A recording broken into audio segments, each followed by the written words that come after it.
3.5 एकड़ थी, हमें देहाती भी रह गए थे 3 साल के लिए। और फिर मुश्किल होती थी सबसे ज्यादा पैसों की, क्योंकि बहुत महंगी दवा पड़ रही थी। आयुष्मान के कार्ड बनवाने के लिए उससे बहुत कोशिश की, लेकिन बन ही नहीं पाया। अब ठीक है? जी। सरकारी में तो देखभाल नहीं हो, तो प्राइवेट में जाके जो अपना पैसा ही भी लग जाए तो अपना मरीज ठीक तो हो जाए। जो मेरे पास जेवर था, जो पैसा था, वो सब उनके इलाज में खर्च हो गया। जिससे कर्जा लिया उससे कह रहे हैं कि भैया देंगे, तुम्हारा परेशान ना हो। हाँ, जे आते ऐसे खेती बाड़ी होती, कौन घर दूर बनाते, मकान बनाते।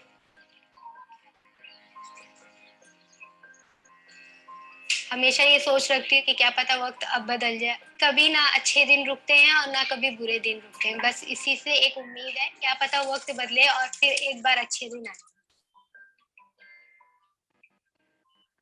धन्यवाद फिल्म के लिए। और सॉरी साथियों, ये तकनीकी एक तरह की दिक्कतें हैं जिसका कारण हमें काफी सारी बहुत बार तकनीकी चीजों से गुजरना पड़ता है। तो अभी हम आगे जो क्योंकि हमारे साथ चंबल मीडिया से लक्ष्मी जुड़ी है, तो हम उनके साथ मतलब इस मुद्दे पर चर्चा करेंगे कि कैसे ये फिल्म बनी और किस तरह के फिल्म के में क्या मुद्दे खास करके उभर के आए हैं। और उससे पहले मैं एक तरह का जो हमारे साथ अलग-अलग राज्यों से अलग-अलग साथी जुड़े हैं, जिसमें मतलब कि स्वास्थ्य के मुद्दे पर जो काफ़ी लंबे समय से हमारी संस्थाएँ अलग-अलग राज्यों में काम कर रही है, जो एक तरह से थर्ड आई की नॉलेज पार्टनर भी हैं। तो मैं उनका परिचय आप सभी से कराना चाहूँगी। हमारे साथ वनांगना संस्था से चित्रकूट से अवधेश जी हैं और सद्भावना ट्रस्ट से लखनऊ से हमीदा है। उन दोनों का हम आज की इस चर्चा में स्वागत करते हैं। साथ ही हमारे साथ थर्ड आई की फील्ड टीम से डिजिटल एजुकेटर भी जुड़े हुए हैं, जिनका भी आज की हम इस चर्चा में स्वागत करते हैं। और हम इस पूरी चर्चा में उनके जो फील्ड के अनुभव है स्वास्थ्य के मुद्दे पर, जो अलग-अलग समुदाय से भी आते हैं, क्योंकि ये सभी साथी अलग-अलग समुदाय के साथ काम कर रहे हैं, तो उनके अनुभव को भी हम इस पूरी चर्चा के अंदर सुनेंगे। तो उनका भी हम सभी स्वागत करते हैं। हमारे साथ अशरफ हैं जो पाकुड़ झारखंड से हैं, और राजकुमारी हैं जो ललितपुर उत्तर प्रदेश से हैं, और साथ ही साथ अनीता है जो गोगुंदा उदयपुर से हैं। तो ये तीनों साथियों का भी स्वागत है। अब मैं जो आगे की चर्चा है इसको बढ़ाने के लिए मैं लक्ष्मी को आमंत्रित करती हूँ कि वो अपनी बातचीत इस फिल्म से जुड़े मुद्दों पर हम सभी के साथ रखें। थैंक यू सर जी यहाँ पे हमें जोड़ने के लिए। जैसा कि आप लोगों ने देखा अभी प्रोमो में कि ये फिल्म एक स्वास्थ्य के मुद्दे पे है, जहाँ पे लोग कर्ज लेते हैं, उनको सरकारी सुविधाएं नहीं मिलती हैं, जिसमें 3 किरदार अभी इस फिल्म में है। एक है शब्बो जो दिल्ली से है, दूसरी सबिता है जो ललितपुर से है, और तीसरी लखनऊ से मैसर जहां है। और तीनों की प्रॉब्लम्स अलग अलग भले ही रहे, बीमारियां हैं, लेकिन एक तरीके से हम ये कह सकते हैं कि 3 अलग अलग नदियां जो एक साथ समंदर में जाके मिलती है। तो वैसे ही भले ही इन लोगों की प्रॉब्लम्स अलग रही हों, लेकिन कारण और सबका एक ही मुद्दा है कि इन सब बीमारियों की वजह से उन्हें कर्ज में उतरना पड़ा।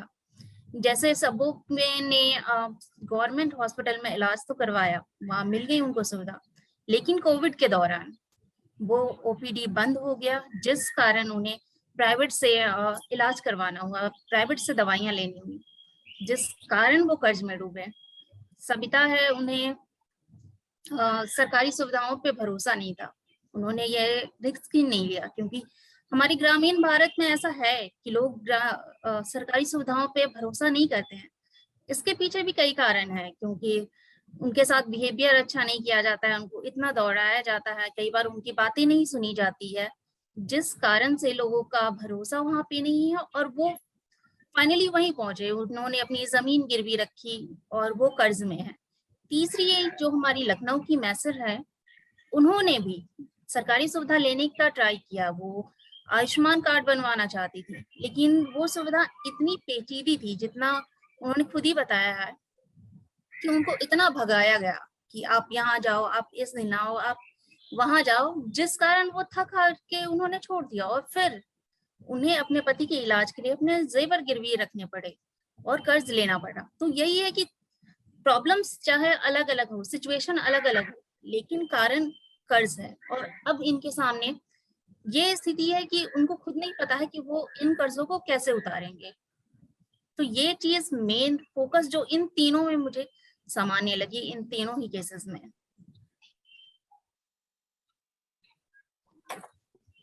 उषा जी आप म्यूट पे हैं।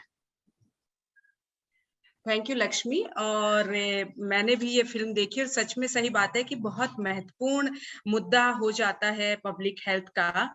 और ऐसे में जो फिल्म का मुझे एक और पक्ष नजर आता है कि इस फिल्म में बहुत महत्वपूर्ण है कि सरल और आसानी स्वास्थ्य सुविधाएं नहीं मिलने से परिवारों की जो स्थिति है वो काफी खराब हो जाती है, आर्थिक दृष्टि से और उनका आगे भविष्य की दृष्टि से। और एक तीनों ही कहानियों में जो आपने भी अभी बताया और हमने देखा भी, उन तीनों ही कहानियों में लड़कियों और महिलाओं को काफी उसका असर पड़ता है। और वो ऐसा नहीं है कि वन टाइम असर है, वो लंबे समय तक एक तरह का असर इनके ऊपर जाता है, अब इनकी जिंदगियों पर जाता है, इनके भविष्य पर वो असर जाता है, जो हमें पीढ़ियों तक देखने को मिलता है। जैसे मेरे को बहुत एक बात इस फिल्म में जब मैं देख रही थी तो मुझे बहुत मतलब अंदर तक एक तरह से क्या बोलते हैं, दो बात मुझे बहुत अंदर तक मतलब कि चली गई। वो एक बात थी कि सब वो जब बोलती है कि मेरा सपना तो पढ़ के कॉलेज जाने का और नौकरी करने का था, सरकारी नौकरी करूं, मैं सरकारी नौकरी के लिए अप्लाई करूं, लेकिन अब ये स्थिति के कारण मैं सरकारी नौकरी तो दूर मतलब पढ़ाई कर रही हूँ और बिंदिया बनाने का काम कर रही हूँ। तो ये मतलब एक बहुत शब्दों के जरिए हम एक बहुत बड़ी हमारे पूरे देश की जो एक तबके की लड़कियां महिलाएं हैं उनकी स्थिति की बात हम सामने रखते हैं। दूसरी, जब ललितपुर से सविता अपनी बात कहती है तो वो बोलती है कि क्योंकि उस तरह की समुदाय की जो महिलाएं हैं उनको काफी दूर तक लकड़ी बीनने या खेतों में काम करने काफी अकेले जाना पड़ता है। तो वो जब बोलती है कि मेरे मतलब कि आदमी होता तो हम दोनों साथ जाते, लेकिन मैं अकेली जाती हूँ तो ये डर लगा रहता है कि कब मेरे साथ क्या हो जाए। तो कैसे मतलब इनकी जिंदगी एक बिल्कुल उस डर के साथ लगातार जी रही है। लक्ष्मी, ये भी मुझे इस फिल्म से पूरे मुद्दे उभर के आते हैं।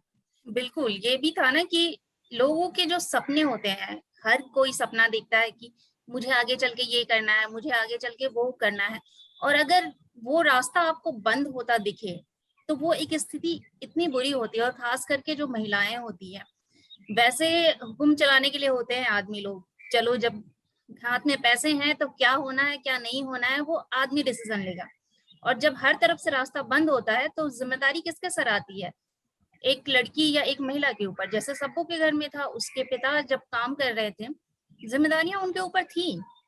और जब वो इतने 3-4 सालों से जब वो बीमार है तो फाइनली उसके घर की जो जिम्मेदारी है उनकी माँ के कंधों पे आ गई और इस लड़की के कंधों पे आ गई।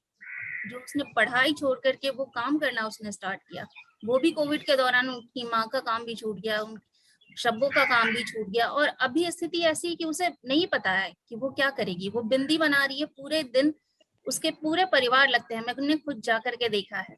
और वो एक एक बिंदी में गोंद चिपकाना, वो एक एक मेटल लगाना, और उसके बाद वो पूरे दिन काम करने के बाद 100 से 150 रुपए कमा रही है। और उसकी फैमिली में तकरीबन 9 लोग हैं, उसकी भाभी है, भाभी के बच्चे हैं, उनकी बहन है, माँ है, पापा है, और घर में कमाने वाला कोई भी नहीं है। तो उस स्थिति में उस लड़की का सपना क्या होगा? उसे तो रास्ता ही नहीं दिख रहा है, उसे ये भी नहीं पता है कि आगे कर्ज कहाँ से वो भरेगी। वैसे ही ग्रामीण स्तर पे क्या होता है, जैसे ललितपुर की अगर हम बात करें, वो आदिवासी क्षेत्र है, वहां पे अधिकतर महिलाएं हैं वो लकड़ी काटने का काम करती हैं या मजदूरी का काम करती हैं। और उस स्थिति में अगर कोई एक इंसान बीमार है और वो उसका साथ देने वाला नहीं है, तो मान लीजिए अगर एक इंसान है, अगर सिर्फ सविता है वो 50 रुपए ही अगर हम अंदाजन लगाए काम कर रही है, अगर उसका पति भी साथ में काम कर रहा होता तो उसे 100 रुपए रोज के मिलते हैं या फिर इससे ज्यादा, क्योंकि ये होता है ग्रामीण स्तर में कि आपको महिलाओं को कम पैसे मिलते हैं उसी काम के।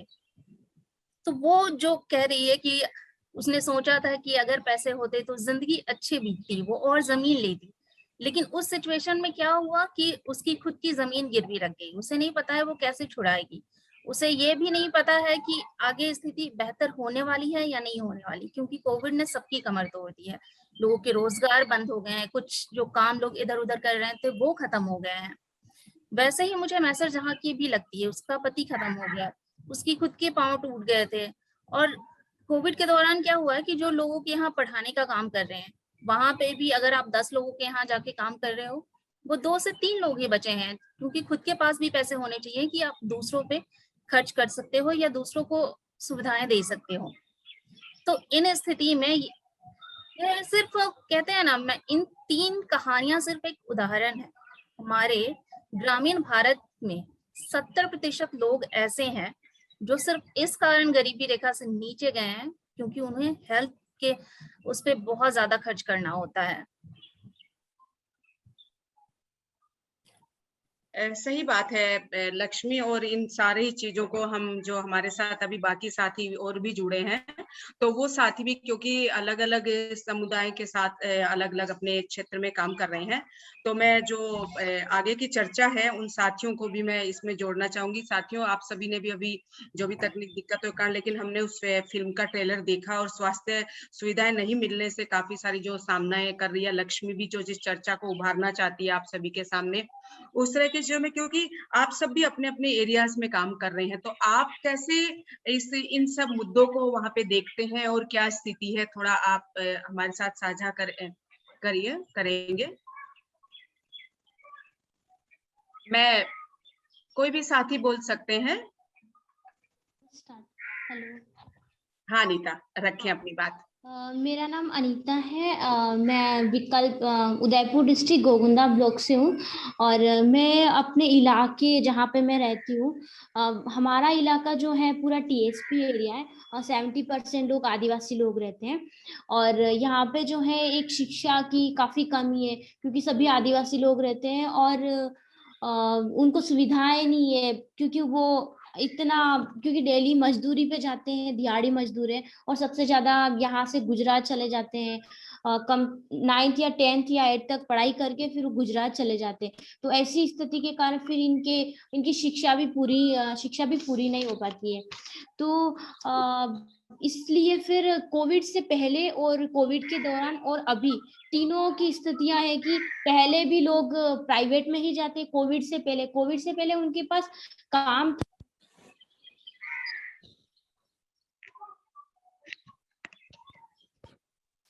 अनीता, आवाज चली गई आपकी। अनीता, आपकी आवाज नहीं आ रही है। हाँ, अब आ रही है? अभी आ रही है अनीता, हाँ ठीक है। तो हमारा जो इलाका है पूरा टीएसपी एरिया है और इससे लोग ज्यादातर जो है गुजरात, अहमदाबाद और दूसरे डिस्ट्रिक्ट या फिर दूसरे स्टेट में जाके लोग काम करते हैं। और कोविड से पहले और कोविड के दौरान और अभी की स्थिति तीनों की लगभग तो सेम है, लेकिन पहले जो कोविड से पहले है कि लोगों के पास काम था, मजदूरी थी, लेकिन इस 2 सालों में कोविड ने ऐसा हुआ था कि लोगों के काफी सारे काम छूट गए। इससे सबसे ज्यादा है कि जो आर्थिक स्थिति जिनकी पहले से ठीक नहीं है उन पे ज्यादा असर हुआ है। और कोविड से पहले भी लोग प्राइवेट हॉस्पिटल जाते थे। सरकारी सुविधाएं लोगों के अंदर एक तो है कि मानसिकता बनी हुई कि सरकारी सुविधाएं ठीक नहीं है, और दूसरी है कि मानसिकता का कारण भी ये है कि लोगों को जब लोग जाते हैं तो उनकी इतनी सुनवाई नहीं होती है, क्योंकि एक तो ब्लॉक के स्तर पे हॉस्पिटल बना हुआ है और दूर दूर, जैसे कि एक ही ब्लॉक स्तर पे 27 या 25 पंचायत है, लेकिन फिर एक ही ब्लॉक स्तर पर हॉस्पिटल है और वहां पे भी एक ही पंचायत से 5 या 10 लोग भी आ जाए तो इतनी लंबी लाइन होती है, जिससे डॉक्टर फिर चेकअप नहीं होता है, टेस्ट नहीं होता है, तो ये नहीं समझ आता है कि किसको क्या बीमारी है। तो इसलिए लोगों का धीरे धीरे लगता है, क्योंकि वो ठीक नहीं हो पाते, चेकअप नहीं होता, टेस्ट नहीं होता है, कितना टेम्परेचर है वो भी अगर नहीं पता है डॉक्टर को, तो वो कौन सी गोलियां, फिर एक ही तरह की गोलियां देने से भी उनको लगता है कि हम तो ठीक नहीं हो रहे। तो फिर ऐसी कंडीशन में, क्योंकि एक तो उनका समय का, डॉक्टर का जो समय है बहुत ही कम टाइम है, 8 से 12 बजे तक, फिर उसी समय में इतनी लंबी लाइन में डॉक्टर पूरी तरह से चेक नहीं कर पाते। और दूसरी ये बात भी है कि वो लोग मजदूरी जाते हैं तो फिर अपना समय बचाने के लिए, और वो संतुष्ट भी नहीं है क्योंकि वो ठीक नहीं हो रहे, क्योंकि उनको एक ही समय में एक ही से बिना टेस्ट के उनको दवाइयां दे तुरंत भी कुछ भी असर नहीं हो रहा है, तो संतुष्ट भी नहीं हो रहे। फिर वहां पे सबसे ज्यादा है कि झोला छाप डॉक्टर है, तो सबसे पहले जो ग्रामीण स्तर पे जो लोग हैं, सबसे पहले झोलाछाप डॉक्टर के पास जाते हैं, तो वहां पे उनका इलाज करवाते हैं। और फिर ये है कि झोलाछाप डॉक्टर 300 या 400 500 रुपए लेता है, तो वहां पे जाते हैं। और फिर सेकंड कंडीशन में है कि लोग जो सरकारी हॉस्पिटल में जो डॉक्टर बैठे हैं, उन्हीं डॉक्टर से उनके चैम्बर बने होते हैं, उनका टाइम जैसे खत्म होता है उसके बाद वो चैम्बर में बैठते हैं, तो वहां जाके भी लोग इलाज करवाते हैं। और ऐसी बहुत सारी मेरे पास कहानियां हैं जिनके साथ मैंने काम किया हुआ है। जैसे कि सरकारी सुविधाएं उनको मिल रही है, जिला हॉस्पिटल पे सारी सुविधाएं हैं, लेकिन लोगों को जानकारी नहीं है, क्योंकि वो संतुष्ट नहीं है अपने ब्लॉक स्तर के जो हॉस्पिटल है उससे संतुष्ट नहीं होने के कारण वो जिला हॉस्पिटल भी नहीं जाते हैं। तो वहां पे ज्यादातर सारी सुविधाएं हैं, लेकिन लोगों को इसकी जानकारी नहीं है। और राजस्थान सरकार की तरफ से एक भामाशाह योजना भी है, जिससे काफी फायदा है लोगों को। और मैंने रिसेंटली एक महिला ही मेरे ही फील्ड की, उसका मैंने भामाशाह की तरफ से ही पूरा इलाज करवाया था। वहां से उनको ब्लड भी वहां से 1 यूनिट ब्लड भी उस महिला को मिला था, और पूरी सारी सुविधाएं जो भामाशाह की तरफ से मिली थी। लेकिन ऐसे लोगों को पता नहीं है। और फिर ये है कि अभी पहले से बेटर है सरकारी सुविधाएं जिला हॉस्पिटल पे, लेकिन एक इतना बड़ा हॉस्पिटल है, उनके टेस्ट के लिए अलग अलग दौड़ना पड़ता है। और लोग इतने क्योंकि पढ़े लिखे भी नहीं है, तो उनको कहाँ जाना है, क्या जाना है, कहाँ जाना है, और कहाँ से उनको रिपोर्ट लेनी है, और रिपोर्ट में भी टाइम लगता है। इससे लोग डर जाते हैं, क्योंकि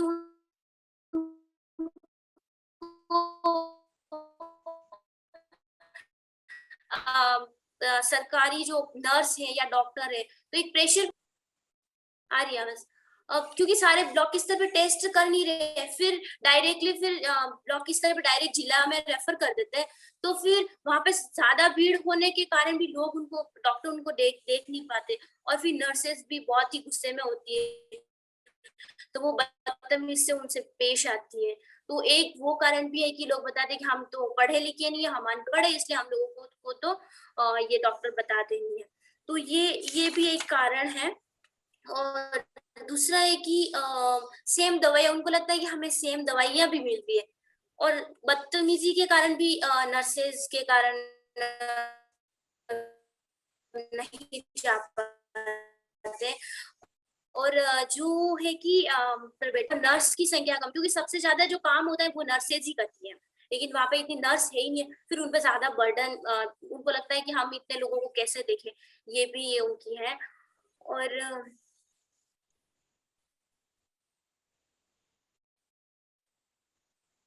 और मैं एक एग्जाम्पल बताना चाहती हूँ, क्योंकि सबसे ज्यादा लोग हेलो हाँ, आवाज आ रही है आपकी, अभी आवाज आ रही है आपकी। हाँ लोग, हाँ प्राइवेट हॉस्पिटल लोग जा रहे हैं। तो अभी कुछ समय पहले जब हम लोग ने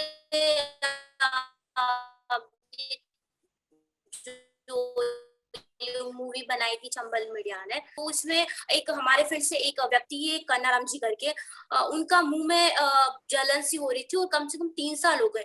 तो उन्होंने काफी सारी दवाइयां सरकारी हॉस्पिटल से करवाई, लेकिन उनको सारी सुविधाएं नहीं मिली, पूरी तरह से वो ठीक नहीं हुए। तो उन्होंने उदयपुर और भी बहुत सारे जगह से गुजरात में जाके भी उन्होंने दवाई करवाई, तो उनको किसी प्रकार की सुविधाएं नहीं मिली। सिर्फ सरकारी हॉस्पिटल में भामाशाह की तरफ से कुछ छूट मिल गई, लेकिन फिर ठीक नहीं होने के कारण फिर उन्होंने अलग अलग जगह प्राइवेट हॉस्पिटल में जाके भी इलाज करा, तो 3 लाख के करीबन उनके पैसे हो गए। और वो पैसे, क्योंकि वो तो मजदूरी कर रहे हैं, खेती कर रहे हैं, इतने पैसे कहाँ से आए, तो उन्होंने खेत गिरवी रख के दूसरों से उधार लेके और वो अपना इलाज करवाया। तो इससे उनके मतलब परिवार पे भी काफी असर है। अभी एक और है कि एक महिला है जिनके पति अभी 1 साल से उनको कैंसर है, और उनके एक लड़का और एक लड़की है। तो अभी उनके 7 लाख करीबन पैसे हो गए, कैंसर, मुंह का कैंसर है। तो उनको भी किसी प्रकार की सुविधाएं नहीं मिली है। एक तो वो सरकार पे भरोसा नहीं कर रहे, सरकारी हॉस्पिटल पे भरोसा नहीं कर रहे हैं, वो जा ही नहीं रहे, तो प्राइवेट हॉस्पिटल से ही उनका इलाज चल रहा है। तो उनको भरोसा नहीं है, इसलिए अभी 7 लाख रुपए हो गए, उनकी एक लड़का और लड़की है। तो आइंदा ऐसा लगता है कि ऐसे कर्जे में शायद शादी भी हो जाए लड़का लड़की, क्योंकि अभी छोटे हैं, पढ़ाई भी उनकी पूरी नहीं हुई। तो ऐसे में फिर महिलाओं पे या लड़कियों पे ज्यादा इफेक्ट पड़ता है। लड़के लड़कियों की जल्दी से शादी हो जाती है, क्योंकि फिर कोई कमाने वाला नहीं होता है। और एक समाज में इस प्रकार का भी मानसिकता बनी हुई है कि जैसे अगर पति अगर बीमार है या फिर उसको कुछ हो जाए तो मेरे सामने मेरे लड़के लड़कियों की शादी होनी चाहिए। तो ऐसे में जल्दी जल्दी शादी भी करवा देते हैं। तो इस तरह की परेशानी मुझे लगती है। और अगर सुविधाएं परेशानी देखें तो हमें लगता है कि पंचायत स्तर पे इस तरह की सुविधाएं अगर हो, क्योंकि उप स्वास्थ्य अनीता, केंद्र मतलब अनीता, हाँ मतलब अनीता, हम इस पे चर्चा को, क्योंकि बाकी साथी भी हमारे साथ हैं, तो जो आप आगे सुविधाओं की क्या हो सकता है उस पे भी हम चर्चा करेंगे, आगे आएंगे और सारे मुद्दों को लेकर के कि कैसे करें इसको आगे लेकर के। तो आप, मुझे लगता है कि हम दूसरे साथी पे जाते हैं सारी चीजों को, क्योंकि ये लड़कियों महिलाओं पे असर और हम आगे बेहतर क्या कर सकते हैं हमारी उन चीजों से, वो और इसमें अभी हम चर्चा करेंगे। तब तक आप और इसको देख सकते हैं। तो मैं धन्यवाद अनीता, आपने इस पूरी जो आपकी स्थिति है गोगुंदा उदयपुर के जिस क्षेत्र में आप काम करती है वहां की स्थिति को आपने रखा, और किस तरह से लोगों को जानकारी के अभाव के कारण या फिर व्यवहार के कारण या दवाइयों और चिकित्सा सुविधाओं की कमी के कारण ये सब लोगों को सहन करना पड़ता है। और वो जैसा हमने फिल्म में भी देखा और आप भी कह रही है कि इन सब दिक्कतों के कारण लोगों के ऊपर काफी लाखों का कर्जा हो जाता है, और वो लाखों का कर्जे से काफी सारी दिक्कतें, चाहे बाल विवाह होना हो या फिर उनका भविष्य अंधकार में होना, ये सब चीजें होती हैं। तो मैं बाकी आगे दूसरे साथी से आग्रह करती हूँ कि वो भी अपने एरिया की जो बात है उसको रखे इस तरह से, लेकिन कोशिश करें कि हम एक बार स्थिति को ही अपनी तरफ पे बात रखें कि क्या स्थिति है, क्योंकि इस चर्चा को हम बाकी और मुद्दों के साथ आगे बढ़ाएंगे। तो एक बार हम स्थिति को ही बात करें।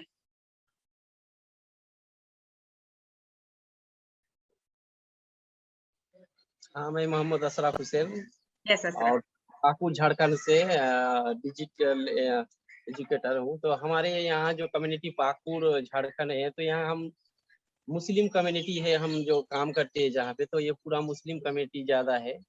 तो जो कि कर्ज के कारण जो हमारे समुदाय या परिवारों में जो असर पड़ता है, जो बहुत ही मतलब ज्यादा असर पड़ता है कि बाल श्रम जो कि वृद्धि बड़े पैमाने पर हो रहा है, जो कि लड़का लड़की विद्यालय जो जा रहा है वे कर्ज के कारण पढ़ाई छोड़कर लड़का लोग जो है कि वो कैला जो खदान है कैला ढोने में लग जाता है, और ये है कि कई होटल में काम करने लग जाते हैं और फिर बाहर जो है काम के लिए पलायन कर जाते हैं, और लड़की लोग जो है कि वो बीड़ी बनाने में मजबूर हो जाती है और किसी के घर में काम करने लगती है। तो इस तरह का देखने मिलता है। और कहीं कहीं हमारे झारखंड के कहीं कहीं आदिवासी इलाके में ये भी देखा जाता है कि काम लड़की को काम के बहाने जो है कि बाहर ले जा करके बेच देते हैं। इस तरह का भी मतलब देखने को मिलता है कि कर्ज के कारण लड़की जो है कि काम के लिए जाना चाहती है तो उसको बाहर ले जा करके उसको बेच देती है। तो ये जो इस तरह के हमारे मतलब इलाके में जो है कि परिवार और समुदाय में कर्ज के कारण देखा जाता है। Thank you Ashraf. जो आपने एक पाकुड़ की स्थिति को रखा कि आदिवासी एरिया की स्थिति क्या है, और जो एक अनीता की बातचीत में बाल विवाह और ये सब मुद्दे थे, आपकी बातचीत में जो बहुत निकल के आया कि पलायन और बीड़ी बनाने का और साथ ही साथ लड़कियों को बेचे जाने का मुद्दा भी, इसे स्वास्थ्य सुविधाएं नहीं मिलने के कारण और कर्ज बढ़ने के कारण ये सब स्थिति पैदा होती है। और मैम कि बाल श्रम जो है कि ज्यादा बढ़ रहा है कि जो लड़की लोग पढ़ाई कर रहा है तो एक कर्ज के कारण उसके ऊपर प्रेशर ज्यादा आ जाता है, तब वो काम करने लग जाता है। हाँ, क्योंकि जब कर्ज हो गया है तो कर्ज में अब पढ़ाई किसको सूझे। अब जो पहले सब मिलके कर्ज उतारो, अपनी घर की स्थिति को चलाने का कोशिश करो। अब मैं आगे साथी को बोलती हूँ कि वो अपनी बात रखें। राजकुमारी। सभी के लिए नमस्ते। मैं राजकुमारी डिजिटल एजुकेटर हूँ। दादा राय के साथ में ललितपुर जिले के 3 ब्लॉकों में दलित, आदिवासी, पिछड़ी जाति की महिलाओं, किशोरियों के साथ में स्वास्थ्य फील्ड के दौरान महिलाओं, खासतौर से जो दलित महिलाएं हैं, आदिवासी महिलाएं हैं, उनके साथ इस तरह के स्वास्थ्य के मुद्दे को लेकर काफी चीजें देखने को मिले। तो उस समय थोड़ा था कि मतलब लोग सरकारी हॉस्पिटल जाते थे, इलाज के लिए जाते थे, थोड़ा उनके साथ भी ठीक से होता था। लेकिन जब कोविड के आने से सारी चीजें जो स्थिति है वो बहुत ज्यादा ही खराब हो गई है। लोगों के अंदर इतना डर बढ़ गया है कि वो सरकारी हॉस्पिटल में जाना ही नहीं चाहते हैं। और ज्यादातर गांव में देखने को भी मिलता है कि एक एक साल से ना गांव में आशा गई है, ना एएनएम गई है, ना बच्चों के लिए टीका लगा है, और ना ही उनके जो गर्भवती महिलाएं हैं तो वो प्रसव के लिए भी आती हैं, तो उनके अंदर भी एक डर रहता है कि हम जाएंगे तो पता नहीं हमारे साथ किस तरह का भी होगा। तो बहुत सारी दिक्कतें हैं जो देखने को मिलती हैं ज्यादातर महिलाओं के साथ में। अभी अनिता ने कहा है कि महिलाओं के साथ में जो बीमारी होती है तो उनके साथ किस तरह से बिहेव किया जाता है। तो ज्यादातर परिवारों में देखने को मिलता है कि जो पुरुषों की बीमारी होती है तो सारा परिवार उनकी दवाइयों में लगता है, कर्ज भी लेते हैं, हम अलग अलग जगह से अपनी जमीन भी गिरवी रखते हैं, जो गहने होते हैं वो भी रख देते हैं। लेकिन अगर हम महिलाओं और किशोरियों की बात करें तो उनके स्वास्थ्य पे कोई ध्यान नहीं देता है। जैसे अभी हम लोगों ने फील्ड में 2-3 केसेस है जो हमारे पास इस तरह की कि जैसे कुछ महिलाएं हैं तो कोविड के दौरान उनके पति की मौत हो गई है, तो उस महिला ने उसकी भी स्थिति बहुत ज्यादा खराब, उसको भी टीबी है, तो उसके परिवार में उसके लिए कोई ध्यान नहीं दे रहा है। जो उसकी लड़कियां हैं वो जंगल जाती है, ऐसे लॉकडाउन के समय में नीम के जो फल होते हैं उसको बीन के लाती है, तो उससे अपने परिवार का गुजारा चलाती है वो। और उसके जो लड़के हैं पर और जो उसके सासुर है उसका कोई ध्यान नहीं देते हैं। तो और भी है जैसे कि जो महिलाएं हैं 1-2, तो उनके भी जो पति की तबीयत खराब होती है तो वो उसका इलाज लगातार करा रही है। उसी जगह उसकी बेटी की तबीयत खराब है तो उसके लिए कोई इलाज पे ध्यान नहीं देते हैं। तो ये भी देखा जाता है हमारे समाज में कि ज्यादातर ध्यान है जो स्वास्थ्य पे महिलाओं के पे कोई नहीं रखता है। और जो कर्ज चुकाने की बारी आती है तो ज्यादातर जिम्मेदारी पुरुषों पे, महिलाओं के ऊपर ही थोपी जाती है। वो किसी भी तरह से अपना कर्ज चुकाती है, अपने परिवार सहित पलायन पे चली जाती है, लड़कियों को भी साथ में ले जाती है। और कुछ जो बड़ी लड़कियां होती हैं तो कुछ में जो उनके घर में जानवर वगैरह होते हैं उनकी देखभाल के लिए भी वो लड़कियों को छोड़ जाती है। तो वो ना उनके पास कोई पैसा होता है, ना घर में खाने को होता है, तो वो किस तरह से एक लड़की अपने परिवार को कैसे चला रही है, कैसे अपना खाने पीने पे ध्यान दे रही है। तो ये सारी चीजों पर कोई ध्यान नहीं देता महिलाओं के साथ में, न लड़कियों के साथ में। और इन सब परिवार को कर चुकाने के शादी कर देते हैं, तो ना ये देखते हैं कि मतलब हमारी लड़की शादी लायक है या नहीं है, तो उनकी शादियां भी जल्दी से कर देते हैं। सही बात है राजकुमारी, ये काफी मतलब कि एक, क्योंकि जब हम जन स्वास्थ्य की बात करते हैं, पब्लिक हेल्थ की बात करते हैं, तो अपने आप में क्योंकि ये मुद्दा सबके लिए अहम हो जाता है, और चाहे लड़की हो, लड़का हो, महिला हो, पुरुष हो या विकलांग हो, सभी तरह के लिए मुद्दा महत्वपूर्ण है। लेकिन इसमें भी हम अलग अलग लेयर देखते हैं कि लड़कों के लिए, पुरुषों के लिए अलग तरह की स्थिति है और लड़कियों महिलाओं के लिए और अलग तरह की स्थिति है। जैसा आपने बहुत ही अच्छे तरीके से कहा कि जब उनके लड़की महिला बीमार होती है तो उनको दिखाने का कोई इलाज, कोई तरीका नहीं है, और उनको उनके स्वास्थ्य पर बिल्कुल ध्यान नहीं दिया जाता है। उधर अगर लड़का और पुरुष बीमार हो तो पूरी तरह से कर्ज लेने और कर्ज उतारने और उस सारी समस्या को झेलने की जिम्मेदारी महिला और लड़कियों पर आती है। जैसा हमने फिल्म में भी देखा कि शब्बो किस तरह से बिंदी बना करके जो कर्ज है पूरा वो उतार रही है, अब उसका अपने परिवार का वो कर रही है।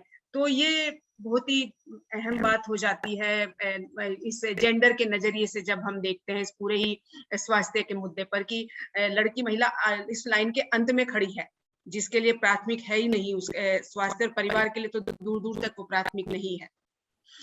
तो इसी चर्चा में हम आगे बढ़ाते हैं और अगले साथी की ओर जाते हैं हमारे साथ।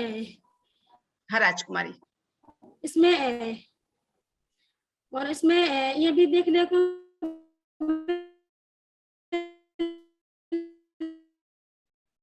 राजकुमारी शायद आपकी आवाज बिल्कुल नेटवर्क का थोड़ा जो है तो उन्हीं के ऊपर ही सारी जिम्मेदारी तो दी जाती है। हाँ, आपका शायद अभी नेटवर्क सही नहीं आ रहा है राजकुमारी, तो आप अपनी बातचीत को मतलब कि रखिए संभाल करके। हम बाकी साथी के पास जाते हैं और फिर आपके पास वापिस आते हैं। तब तक उम्मीद है कि आपका नेटवर्क भी ठीक आ जाएगा। तो हमारे साथ हमीदा भी जुड़ी है जो सद्भावना ट्रस्ट लखनऊ से है। मैं उनको से आग्रह करती हूँ कि वो भी क्योंकि वो लखनऊ की बस्तियों में काम करती हैं, तो क्या स्थिति वहाँ पे इस सब मुद्दे पर है वो हमारे साथ साझा करें। जी, सभी को आदाब और बहुत-बहुत शुक्रिया उषा, आपने हमको ये मौका दिया बात करने के लिए। तो अगर हम लखनऊ के संदर्भ में और खासकर हम शहरी संदर्भ में बात करें तो जो पूरा ये स्वास्थ्य का मुद्दा है, बहुत ही हमको वर्ग आधारित मुद्दा आज के दौरान दिख रहा है, क्योंकि हम बात तो कर रहे हैं कि सभी के लिए हो, सभी के लिए ये उचित व्यवस्थाएं हो ताकि सभी लाभ पा पाए। लेकिन आज के सिनेरियो में, चाहे हम पैंडेमिक के पहले के बारे में बात करें जब कोरोना काल नहीं था, और चाहे आज के बारे में बात करें जब हम कोरोना काल के दौर में गुजर रहे हैं, तो इसमें जो पूरा एक क्लास का जो बड़ा खेल है कि बहुत ही वर्ग आधारित लोगों को इसकी फैसिलिटी आसानी से मिल पाती है, क्योंकि उनके पास पैसा है, उनके पास पहुंच है, उनके पास सत्ता है, अलग तरीके की जानकारी की जो एक सत्ता है, तो वो बहुत एकदम खुल के सामने आज के माहौल में आ रहा है जब हम कह रहे हैं कि हमारा मौलिक अधिकार है। लेकिन असल में कौन से शख्स है, कौन से वो लोग हैं, कौन सा वो तबका है जो पूरी तरीके से इस स्वास्थ्य सुविधा का लाभ उठा पा रहे हैं। तो अगर हम अपने ये लखनऊ शहर में खासकर शहरी बस्तियों के बारे में बात करें तो सबसे पहले जो हमें दिखाई देता है कि एक तो जहां हम काम करते हैं वो मुस्लिम बहुल्य क्षेत्र है, और इसमें भी बहुत ही लोगों को अलग अलग तरीके से विस्थापित किया गया है। मतलब अगर हम बस्तियों के बारे में बात करें, जो मलिन बस्तियां हैं और खासकर जो दूर से नजर आती हैं कि ये मलिन बस्तियां हैं, तो उनको जो बसाने का काम किया गया है वो पूरी तरीके से ऐसी जगह पर बसाया गया है जहां पर बिल्कुल जिले से दूर है, मेन शहर से दूर है, जहां पर आप देख पाएंगे कि जो बुनियादी जो सुविधाएं हैं, जो बेसिक इंफ्रास्ट्रक्चर है वो एकदम ना के बराबर है। जहां पर हम देख पाते हैं कि गंदा पानी आता है, साफ पानी पीने की सुविधा नहीं है, सड़क में गड्ढे हैं, पानी भर जाता है जब बारिश होती है, तो मतलब तमाम किस्म की जो गंदगी है उसमें तैरती है और वो कहीं ना कहीं वो समुदाय को प्रभावित करती है। साथ ही साथ हम देख पाते हैं कि जो पीएचसी का पूरा काम है वहाँ या तो नहीं है, और है तो वो सक्रिय रूप से काम नहीं करती है। तो और जिस तरीके से उन बस्तियों को दूर से ही, जैसे घर के सामने ही चौड़े से नाले होंगे और नाले के सामने ढेर सारे मतलब कचड़े होंगे, तो जो सफाई की उचित व्यवस्था है वो भी वहां पर नहीं है। तो ये जो बुनियादी सुविधा की बात हम कर रहे हैं, तो जब वहां पर उनके जहां पर वो बस्ती बसाई गई है वहां पर ये सुविधा नहीं है, तो ऐसी स्थिति में जब कोई भी घटना घटती है स्वास्थ्य को लेकर, तो वो कैसे इतनी दूर तक आए, क्योंकि शहर से बहुत दूर है। अगर हम पारा एक क्षेत्र है, पारा के बारे में बात करें तो वो काफी दूर है, शहर तक आने में उनको टाइम लगता है। वो गांव नहीं है, वो शहर में ही, लेकिन इतना दूर बसाया गया है कि आप वहां तक पहुंच नहीं सकते। तो ये जो पूरी चीज है, तो हमें लगता है कि ये बहुत ही असर करता है जब आपको बेसिक चीजें नहीं मिल रही है, और जहां पर लोग गरीब हैं, क्योंकि ये गरीब तबका हमेशा से हर सुविधा से वंचित रहा है, क्योंकि इसमें भी एक खेमा जो है पात्र और अपात्र का भी आ जाता है कि ज्यादा जो जानकार है वही सुविधा का लाभ आसानी से पा पाते हैं, और जो असल में जिनको पाना होता है उनको तो पता ही नहीं होता है कि ये कोई सुविधा है जहां पर हमको पहुंचना है, और अगर पहुंचने का सोच भी लेते हैं तो उनको इतना दौड़ाया जाता है। जो अनीता ने बताया, तो वो एक दिहाड़ी करने वाला मजदूर जो रोज कुआं खोदता है, रोज पानी पीता है, वो अगर 4 चक्कर सरकारी महकमे का लगाएगा तो उसकी तो दिन भर की दिहाड़ी चली जाएगी। तो ऐसी कंडीशन में वो कैसे लाभ उठाएगा? जो बहुत सारी योजनाएं भी आजकल चल रही है, बहुत अच्छी योजनाएं हैं सरकार ने निकाली है, लेकिन क्या वो योजनाएं उन दरकार लोगों के पास पहुंच रही है जिनको असल में ये योजना का लाभ चाहिए? तो ये 10 बार चक्कर काटना, ये सब तो इसका भी एक कारण है। जो लोग प्राइवेट का मुंह देखते हैं, और बहुत अच्छे में नहीं देखते क्योंकि उनकी स्थिति ही नहीं है, वो अलग अलग तरीके से अपने शहर के माहौल के हिसाब से वो कर्जा लेकर ही प्राइवेट हॉस्पिटल में जा रहे हैं। तो ये सबसे बड़ी चीज है जो हम शहर के संदर्भ में देख पाते हैं। और रही बात इसमें अगर हम देखें तो एक तरीके से जो गरीबों का जो एक तरह से व्यापारीकरण है वो भी कहीं ना कहीं स्वास्थ्य से जुड़ता है। जब वो जैसे कोई भी सुविधाएं होती हैं और बात मान लीजिए कोई, क्योंकि उनको अवेयरनेस नहीं है, उनको जानकारी नहीं है, उनको अगर पेट में दर्द होता है डॉक्टर बोलता है कि अरे एक सर्जरी होनी है, ऐसे में तो ऑर्गन भी निकाल लिया जाता है। तो जिस तरीके से तस्करी का काम किया जाता है तो यही गरीब तबके के लोगों को ही आगे लाया जाता है। तो क्योंकि उनके पास जानकारी नहीं है, जो भी चीजें हैं वो अलग तरीके की जानकार लोगों के पास है। और अभी भी जितनी भी जन सुविधाएं मिल रही हैं वो एक तबके को ही मिल रही है। वो बड़ा तबका जिसके लिए हम बात कर रहे हैं, जो असल में अभी 3 महिलाओं की जो हमने कहानी सुनी, उनके तक वो जानकारी ही नहीं है। जो लखनऊ की साथी बता रही हैं कि उनको कितनी बार दौड़ाया गया, क्योंकि वो सिलाई कर रही हैं, किसी के घर में काम कर रही हैं, उनका तो 3 दिन 4 दिन की दिहाड़ी चली गई। तो सबसे बड़ा मसला है कि कैसे हम इसको शहरी संदर्भ में भी देखें, क्योंकि लोगों को लगता है शहर में सब कुछ ठीक है, लेकिन क्या हम हर लोगों को, दूर दराज में रहने वाले लोगों को दे पा रहे हैं? क्योंकि जो अगर हम मुस्लिम समुदाय के बारे में बात करें तो ज्यादातर मुस्लिम समुदाय शहरी बस्तियों में निवास करता है। गांव में तो है ही है, लेकिन शहर में ज्यादा शहरी बस्तियों में पाए जाते हैं, अलग अलग छोटे छोटे रोजगार करके अपनी जिंदगी बसर करते हैं। तो पूरी तरीके से मुझे लगता है जो बेसिक सुविधाएं हैं वहां भी उसका बहुत बड़ा रोल है, और जो पूरी तरीके से स्वास्थ्य पर उसका प्रभाव डालता है। सही बात है हमीदा कि हमें, जब हम जन स्वास्थ्य की बात करते हैं और स्वास्थ्य प्रत्येक लोगों तक पहुंचने का हमारे देश में हर नागरिक को अधिकार है, तो ऐसे में मुझे लगता है कि हम जब खोल के देखें तो हमें जो आपने रखा कि कास्ट है, क्लास है, और जो हमारा धर्म है, या दूरी है हमारी, जेंडर है, या अन्य सारे, या अलग तरह की विकलांगताएं हैं, अलग तरह के जो सारे हमारे, मुझे लगता है कि बच्चे हैं, बुजुर्ग हैं, हमें अलग अलग तरीके से अलग लेयर्स में देखना पड़ेगा। जो हम एक लेंस से सारे सबको देखते हैं, मुझे लगता है कि उस पे भी हमें सोचने की, उस पे भी चीजों को बात रखने की जरूरत है। फिर आपने जो एक बहुत महत्वपूर्ण मुद्दा उठाया कि सफाई का, स्वच्छता का, जो हाइजीन का एक बड़ा मुद्दा है, क्योंकि बीमारियां तो कहीं ना कहीं वहीं से आती है।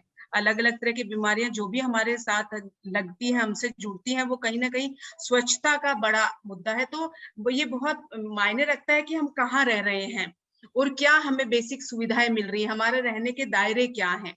ये सब भी जब हम जन स्वास्थ्य की बात करते हैं तो इन सब के बारे में भी हमें सोचना और चाहिए। तो हमारे साथ चित्रकूट से, वनांगना से अवधेश भी जुड़ी हैं। मैं उनको भी कहूंगी कि वो उनके एरिया में इस पूरी पब्लिक स्वास्थ्य सुविधाओं की क्या स्थिति है वो भी हमारे साथ रखें।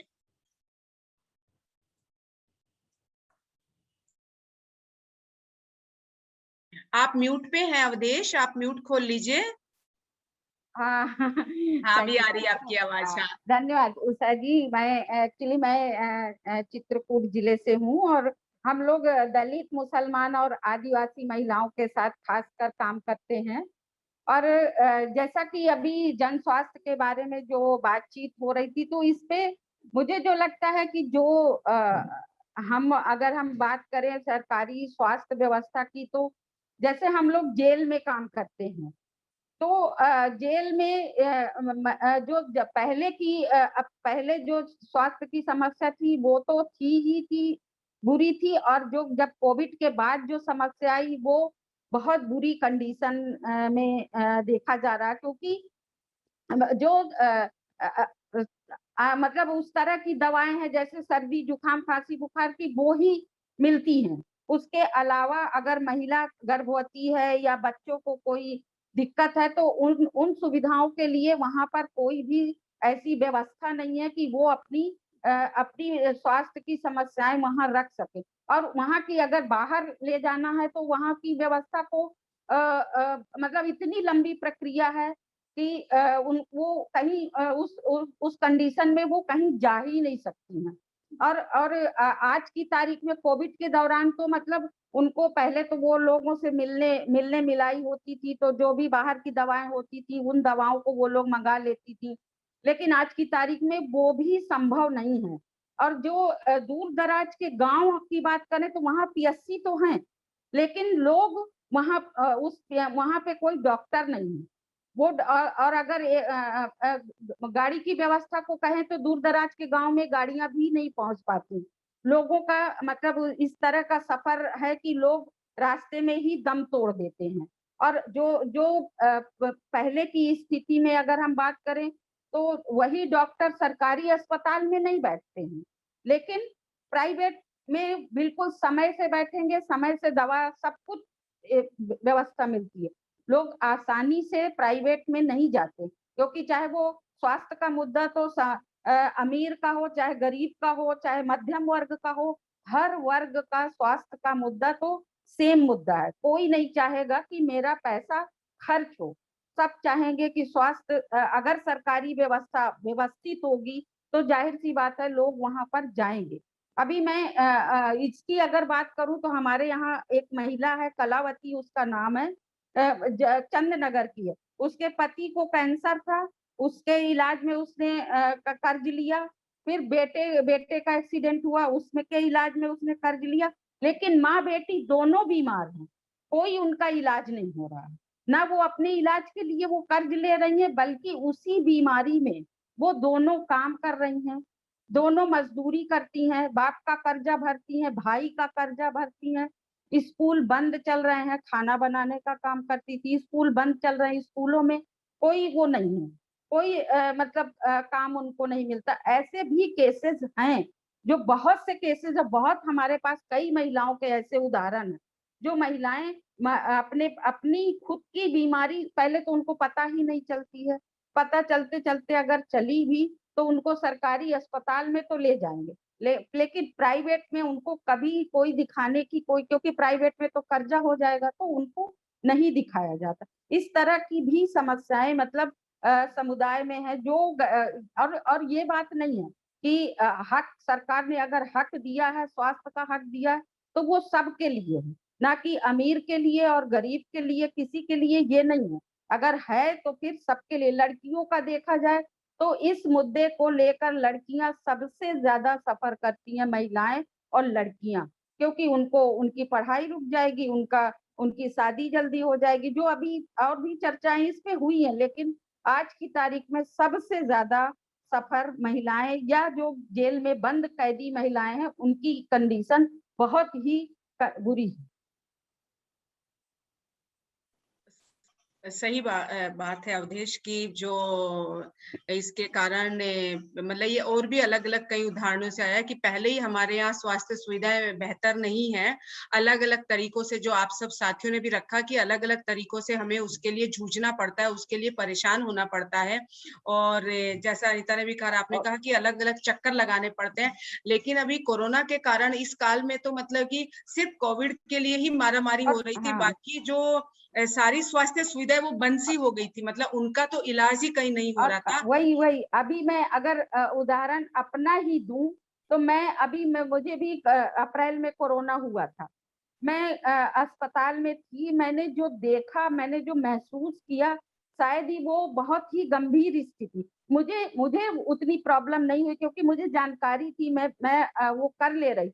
लेकिन कोविड के दौरान लोग सिर्फ कोविड के मरीज नहीं जाते थे, और भी बीमारियों से जुड़े हुए मरीज जाते थे, उनको कोई भी सिर्फ कोरोना की दवा दी जा रही है।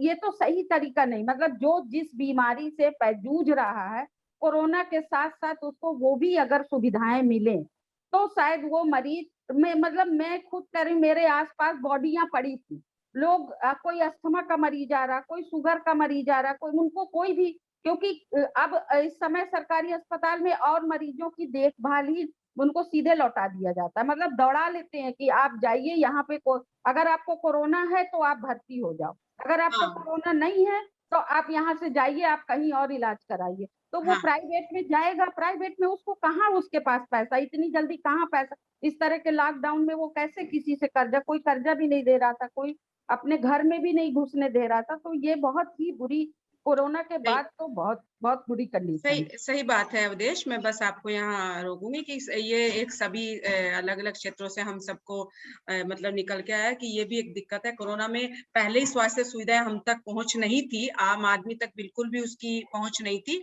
और कोरोना आने के कारण इसको और दूरी बन गई है। और लाखों करोड़ों लोग इस समय जो कोरोना के कारण जो चले 3-4 में, उसमें उन बेसिक स्वास्थ्य सुविधाओं से भी वंचित हुए। हम भी कई बार गाँव में उदाहरण दे कि महिला पूछा कि अब मेरी ये बीपी की दवाएं चल रही थी लेकिन मैं अस्पताल नहीं जा पा रही, क्योंकि कहा कि कोरोना अभी तो मत आओ, अभी किसी को दवाइयां नहीं मिलेगी। एक किसी को बहुत दिनों से बुखार आ रहा था, उसको भी देखा नहीं गया, वापस भेजा गया कि नहीं अभी तो सिर्फ कोरोना का इलाज हो रहा है। या फिर लोग डर के कारण जो लंबी लाइन या अस्पताल में भर्ती इस कारण से भी नहीं आए, तो ये मतलब कि और मुश्किल हो जाता है। तो अगर हम सबके अनुभव से देखें तो सरकारी स्वास्थ्य सुविधाओं को पाने के लिए जो चुनौतियों का सामना करना पड़ता है, जानकारी भी एक बड़ा मुद्दा है, लेकिन आप और हम जैसे लोग भी जिनको जानकारी है वो भी अगर अस्पताल सरकारी में तो एक जांच उस कोने में है तो दूसरी जांच उस कोने में, तीसरी जांच तीसरे कोने में। और फिर जैसा अनीता की बातचीत से भी निकल के आया कि जांच अगर सुबह 7 पे हुई तो कहेंगे शाम को दोपहर 2 बजे लेने आना जांच को, या शाम को 8 बजे लेने आना। तो उस तरह से भी लोगों का जो निराशा है इसके प्रति बढ़ती है, इन चीजों के प्रति। और जो योजनाएं अलग अलग योजनाएं उनमें भी काफी सारी दिक्कतें हैं जिनका जो साथियों को सामना करना पड़ता है। और इन सब के कारण जो धीरे धीरे है प्राइवेट पर लोगों का भरोसा बढ़ता जा रहा है, क्योंकि प्राइवेट में लगता है कि पैसे दो और इलाज करवाओ, जितना पैसा दोगे उस तरह का इलाज हो जाएगा, उसमें कोई वो दिक्कत नहीं है। तो ये जो पूरा है, क्योंकि प्राइवेट जितने भी प्राइवेट जो भी सुविधाएं हैं, सरकारी सुविधा प्राइवेट स्वास्थ्य सुविधाएं हैं, वो तो मुनाफे के लिए काम करती है, अपने फायदे के लिए काम करती है। उनको लोगों की लोग गरीब है, क्लास है, उनकी क्या कल्चर है, उनका कहाँ के वो रहने वाले, उनसे उनको कोई लेना देना नहीं है। वो तो आप जितना जिस तरह का पैसा दोगे उतने दिन उस तरह का इलाज कर देंगे, और अगर आपने उनका पैसा नहीं भरा तो आपको जाने भी नहीं देंगे। तो ये जो पूरा मतलब, लेकिन फिर भी ये सब जो आप सब साथियों ने रखी है, इन सब दिक्कतों के कारण वो प्राइवेट पे भरोसा करते हैं और प्राइवेट के साथ जाते हैं इन सारी चीजों को लेकर के। और अगर हम वैसे भी देखें तो हमारे जो देश है भारत, उसका जो 1.28 ही जो है कि सरकार हमारी स्वास्थ्य सुविधाओं पर खर्च करती है, जो और जो कि बाकी देशों के मुकाबले बहुत कम है। और हमारा देश इतना बड़ा देश है, उसमें 1.28 मतलब ये खर्च तो बहुत ही मतलब कोई मायने ज्यादा रखता ही नहीं है। और इसी कारण हमारी जो सारी स्वास्थ्य सुविधा है, इसीलिए वो सारी एक तरह से चरमराई हुई है और लोगों तक उसकी पहुंच नहीं है। और दिन पे दिन जो निजीकरण है चीजों का, वो निजीकरण भी एक तरह से कहीं ना कहीं चीजों को बढ़ावा दे रहा है। तो मैं अब अवधेश जी के बाद अब चर्चा को अब दूसरे पहलू से और हम समझने का कोशिश करते हैं कि जैसे अभी आपने ही अवधेश जी एक थोड़ी सी बात रखी थी जेल वाली, तो मैं आपसे कहूंगी जो, क्योंकि ये भी एक वो बात से फिर कोरोना पे ज्यादा चली गई, तो थोड़ा सा बस आप 1 मिनट में अपने जो जेल का कैदियों की जो स्थितियों के बारे में, स्वास्थ्य सुविधाओं की स्थिति, इनके बारे में थोड़ी बात रखेंगे तो हम और समझ पाएंगे चीजों को, लेकिन थोड़ा कम समय में। नहीं नहीं बिल्कुल, मैं ये कह रही थी कि जैसे हम लोग बनांगना खासकर महिला कैदियों के साथ काम करती है, तो जो हम लोग, क्योंकि हम लोग का हर हफ्ते में उनसे मिलाई करना, उनसे बातचीत करने का एक हमें जेल में मौका मिला, तो हम लोगों ने जो वहाँ की स्वास्थ्य व्यवस्था को देखा कि मतलब हमारा खाली महिलाओं से ही ज्यादा संपर्क था, लेकिन जो महिलाएं वहाँ पे पहले से बीमार हैं और उनका इलाज उस जेल में व्यवस्था नहीं है, सिर्फ नॉर्मल दवा जो अमूमन दी जाती है उसी को सिर्फ दिया जाता है। लेकिन जैसे गर्भवती महिला है और उसको बीच में कोई पेन वगैरह या कुछ प्रॉब्लम हो गई तो उसका इलाज जेल के अंदर, ऐसी कई महिलाएं थी जिनका उदाहरण था। और जो बच्चे हैं, जो जिनके साथ जेल में बच्चे जाते हैं, जैसे इस समय काफी बच्चे भी हैं माँ के साथ, उनको अगर बुखार आ गया, ज्यादा तेज बुखार आ गया या कुछ और प्रॉब्लम हो गई तो जेल में व्यवस्था नहीं है, और अगर व्यवस्था बाहर जो की जाती है उसकी प्रक्रिया इतनी लंबी है कि उस प्रक्रिया से गुजरते गुजरते उनकी हालत बहुत ही बुरी हो जाती है। और डिलीवरी की तो खासकर वहाँ है ही नहीं, वो भी बाहर डिलीवरी भी होती है।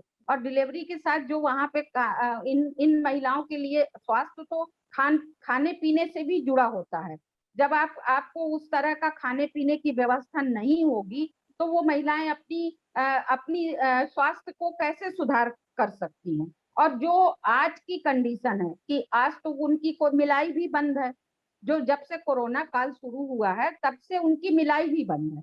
और इसके पहले तो जैसे उनके यहाँ जो लोग आते थे मिलने तो वो दवा का पर्चा दे देती थी तो बाहर से उनकी दवाएं आ जाती थी तो अपना वो लोग उससे अपना काम चला लेते। लेकिन आज की जो तारीख में जो मिलाई बंद है, कोरोना के कारण कोई भी नहीं जा, हम लोग भी नहीं जा पा रहे। बीच में एक बार हम लोगों ने कोशिश किया, गए, उनकी जरूरतों की लिस्ट बना के लाए, फिर उनको हमने वहां तक पहुंचाया, लेकिन कैसे? ये एक बहुत बड़ा मुद्दा है। सिर्फ महिलाओं का नहीं, पुरुषों के साथ भी यही जेल जो कैदी हैं, लेकिन पुरुषों के साथ साथ महिलाओं की बहुत बुरी कंडीशन है। चाहे वो उनकी माहवारी के समय की समस्या हो, चाहे वो प्रेगनेंसी की समस्या हो, चाहे बच्चों को लेके समस्या हो, चाहे अन्य बीमारी का तो क्योंकि बीमारी तो लोगों के साथ जुड़ी ही होती है तो उनके लिए वहां पे कोई भी सुविधा नहीं है। और मुझे लगता है कि ऐसी सुविधाएं होना बहुत जरूरी है। अगर हम जन स्वास्थ्य की बात करते हैं, सरकार इसकी जिम्मेदारी है सरकार की, तो जेल में भी रहने वाली महिलाओं की जिम्मेदारी सरकार की है और वहां पे जो सारी व्यवस्थाएं नहीं है उनको सुधारने की जिम्मेदारी है। सही बात है, ये बिल्कुल अवधेश आप सही कह रहे हैं कि क्योंकि जो पब्लिक हेल्थ मुद्दा है वो सबके लिए एक जैसा है, सबके लिए समान है। उसमें चाहे वो गरीब हो, अमीर हो, जेल के अंदर हो, जेल के बाहर हो, बड़े हो, बच्चे हो, बूढ़े हो, बुजुर्ग हो, ट्रांस पीपल्स हो, LGBT पीपल हो, किन्नर हो, सभी के लिए हमारे लिए वो सुविधाएं एक समान है। ये हमारे देश की बात है। तो मैं अब क्योंकि आप सब साथियों से काफी सारी बातें निकल के आई, लड़कियों महिलाओं के लिए क्या के ऊपर क्या असर है, जेल में बंद महिलाओं के ऊपर क्या असर है, आदिवासी समुदायों के ऊपर क्या असर है, ये सारी बातें हम अलग अलग तरीके से समझ में आए हैं। और तो अभी मैं एक बातचीत आप सभी साथियों से करना चाहती हूँ, जो अगर इस पे आप उत्तर देना चाहें कि इन सब मामलों में हमारे लिए पब्लिक हेल्थ क्यों महत्वपूर्ण मुद्दा है, क्यों जन स्वास्थ्य सुविधाएं हम महत्वपूर्ण है हम सब के लिए। इस पर भी अगर कोई अपना बहुत संक्षिप्त में अपनी बात रखना चाहेंगे कि ये मुद्दा हम सब के लिए क्यों महत्वपूर्ण है।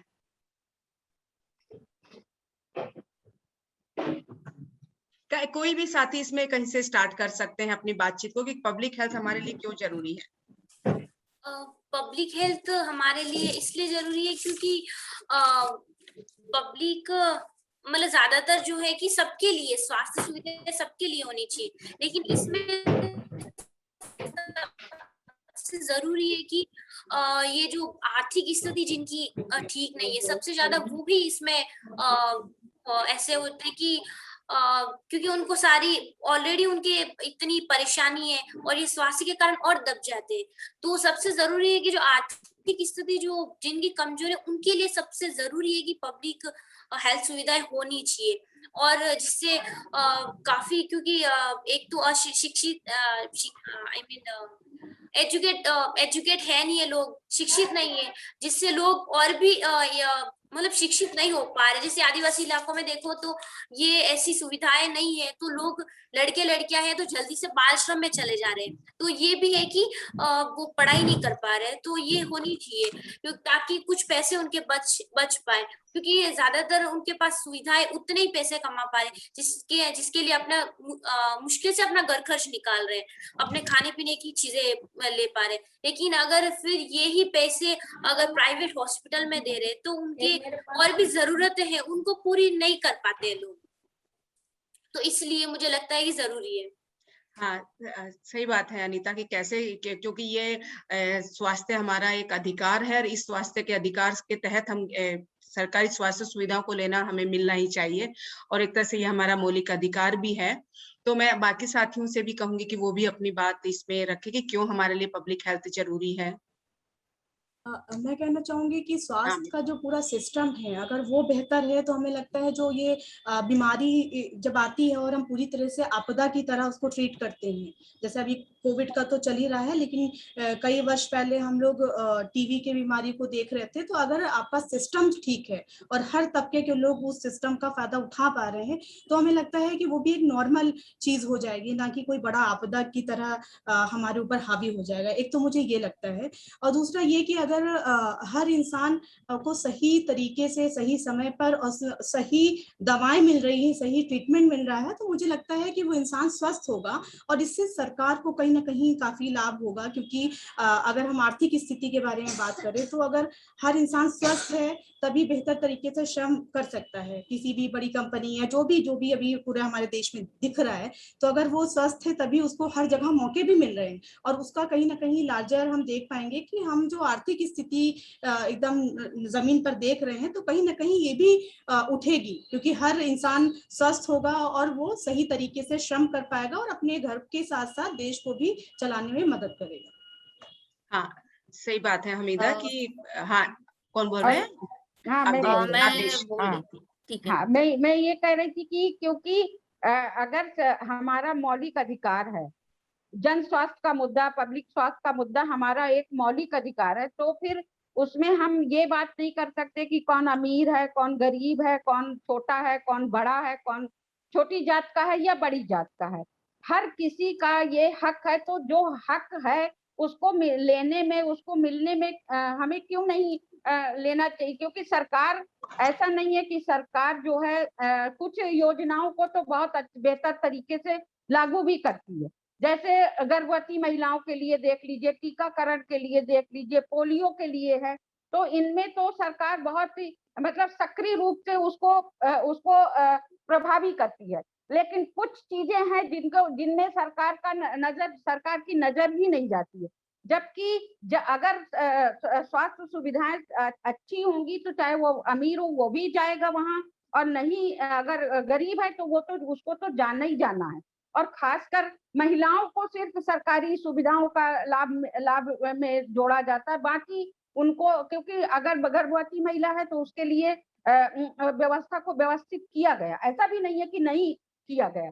लेकिन जो और बड़ी समस्याएं हैं जो महिलाओं के साथ होती हैं, उनके लिए ये व्यवस्था बिल्कुल ही सक्रिय रूप से लागू नहीं की जा रही, जबकि सरकार चाहे तो ऐसा नहीं है कि नहीं हो सकता है, होने को बहुत कुछ हो सकता है। लक्ष्मी, आप कुछ बोल रहे थे लक्ष्मी?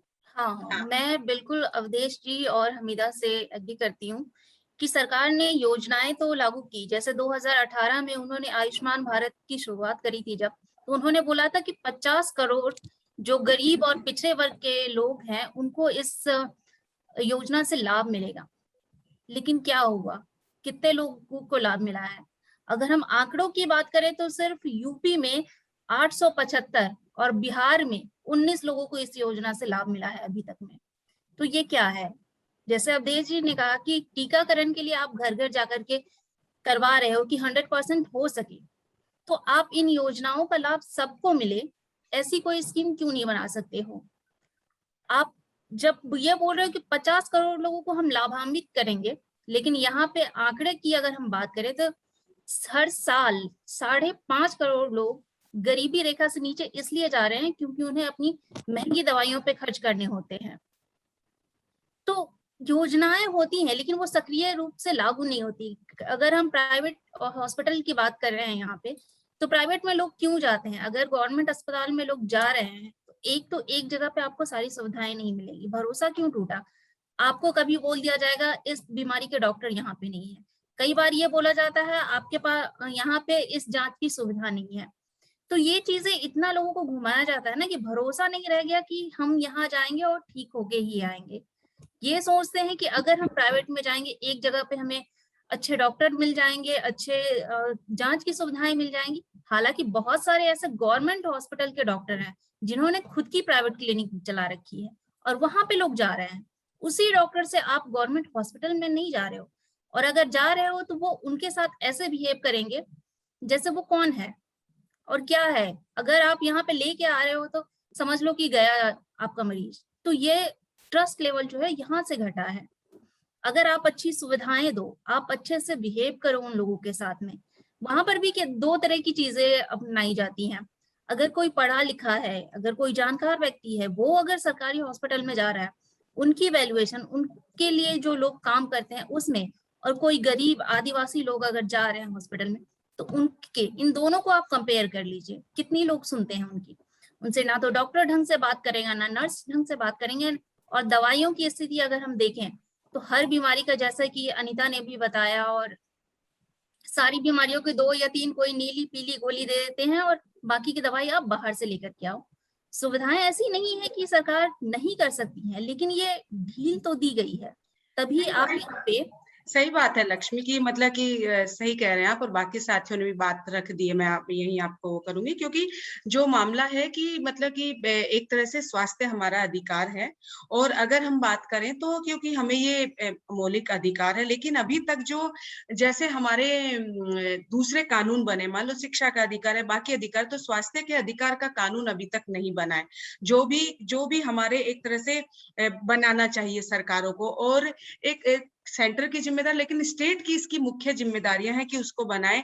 और मैं एक उदाहरण आप सबके साथ शेयर करना चाहूंगी कि राजस्थान पहला एक ऐसा राज्य है जिसने इस स्वास्थ्य के अधिकार का कानून ड्राफ्ट हुआ है, और उन्होंने इसके लिए पहल करी है और इसको कानून ड्राफ्टिंग में किया है, लेकिन अभी तक वो आगे बढ़ नहीं पाया, क्योंकि कोरोना से पहले की बात है, फिर ये कोरोना के साथ ही 1-1.5 साल पूरा निकल गया, तो इस कारण से वो अभी डिले हुआ है। लेकिन ये ऐसा लगता है कि इसको अलग अलग तरीके से देखना पड़े, क्योंकि संविधान में हमें अधिकार तो मिला, जैसे हमें जीने का अधिकार मिला है, तो उसी तरह से स्वास्थ्य जीने का अधिकार जब मिला है तो हमें स्वास्थ्य का अधिकार अपने आप ही मिल जाता है, लेकिन उसको कहीं ना कहीं बनाने की कानून और उसकी भी एक तरह की जिम्मेदारी, क्योंकि आप अपनी चंबल मीडिया वाली थर्ड आई की फिल्म भी वही दिखा रही है, आप सब साथी भी वही चर्चा कर रहे हैं कि तमाम कोशिशों के बावजूद ये स्थितियां, सुविधाएं नहीं मिल रही है, और जैसे ही हम वर्ग, क्लास, कास्ट, धर्म और इन जेंडर, इन सब में जाते हैं, तो ये और सुविधाएं हमारी दूर होती जाती है सारी चीजों से। ये सारे एक तरह के अलग अलग चीजों से अनुभव है। और जो देखें तो जो गरीब तबका है उनके ऊपर एक तरह का कर्ज जो है इस स्वास्थ्य के कारण बढ़ता ही जा रहा है, और उससे वो शिक्षा और बाकी जो बेसिक नीड्स हैं उनकी, उनसे भी वो वंचित होते जा रहे हैं। इसलिए भी हमारा स्वास्थ्य का मुद्दा बहुत महत्वपूर्ण हो जाता है। और जैसा अमीदा ने कहा कि अगर हम स्वस्थ रहेंगे तभी तो हम सारी चीजें कर पाएंगे और उन चीजों को हम आगे ले जा पाएंगे। तो जन स्वास्थ्य इसलिए भी एक महत्वपूर्ण मुद्दा हो जाता है। और सरकार की, क्योंकि हमारी जो सरकार है कल्याणकारी सरकार है, तो उसकी भी एक तरह की जवाबदेही है कि प्रत्येक भारतीय नागरिक को सरकारी स्वास्थ्य सुविधाएं मिले, ये उनकी बहुत महत्वपूर्ण जिम्मेदारी है। और वो स्वास्थ्य सुविधाएं बिना किसी लेयर के, बिना किसी अलग तरह के कोई भेदभाव के, बिना किसी चीजों के वो मिले, और प्रो पीपल हो, सभी तरह का प्रो पीपल हो, इजी वो एक्सेस कर पाए, उनको ये जो सारी चीजें हैं इन सारे प्रोसेस से उनको नहीं गुजरना पड़े, आसान उसके लिए प्रोसेस हो, जिससे उनको जाकर के स्वास्थ्य सुविधाओं में एक अच्छा महसूस हो।